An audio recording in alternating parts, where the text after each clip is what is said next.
Looking for another fun and exciting bonding kasamang inyong alaga? Pwede nitong ma-experience sa pagiging search and rescue dog sa libreng training hatid ng isang grupo. Yan ang kwentong kalye ni JM Encinas. JM? Kuya Kim, bukod sa pagiging man's best friend, sila Bantay isinasabak na rin sa kakaibang misyon. Ito ang pagiging rescue dog, pero ang kanilang training, hindi basta-basta. Yan ang balita ngayon dito sa Mandaluyong City. Siya ang 5 years old na golden retriever na si Big Dog. Ang kanyang misyon, hanapin ang kanyang handler na si Kit.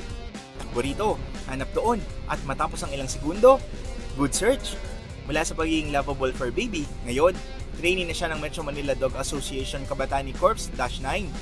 It's an opportunity for us as handler and dog to bond. Kahit anong klaseng aso, aspin man yan o may breed man yan, we invite them every year to come and join us as volunteers. Tuwing magsasagawa ng training ang MMDA K9 Corps, mas pinipili nga nila itong gawin sa mga construction site para itong nagiging simulator.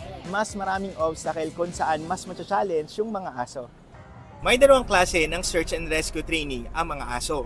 Una, ang search and rescue live finds o paghahanap ng nawawalang tao at human remains detection kung saan kaya nilang maghanap ng labi.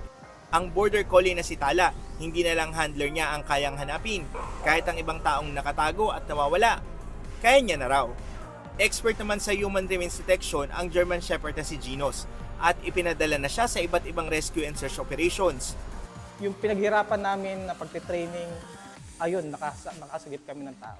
Libre ang training ng mga aso, pero sumasailalim ang mga ito sa screening gaya ng strength and agility. Wala ng age limit ang handler, basta ang bawat volunteer ay may maayos na pangangatawan at may puso sa pag-volunteer. Lain ng MMDA K9 Corps na magkaroon ng mga rescue dog sa iba't ibang komunidad para magamit sa disaster emergencies.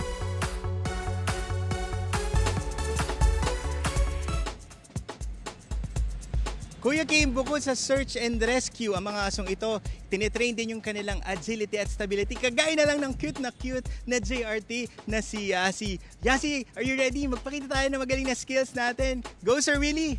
Ayan, go Yasi, yan. Makikita natin, ano? Ayan, go! Ganyan yung training nila, no? Pinapababad sa mga hollow block para malaman kung hanggang saan yung kanilang lakas. At syempre, babalik din yan si Yasi. Ayan. O, diba? Good job! Good job, Yasi! Yeah, there you go! Live mula dito sa Mandaluyong City, ako si JM Encinas at yan ang kwentong kalyeng dapat alam mo. Kuya Kim, happy weekend! Happy weekend, JM Encinas!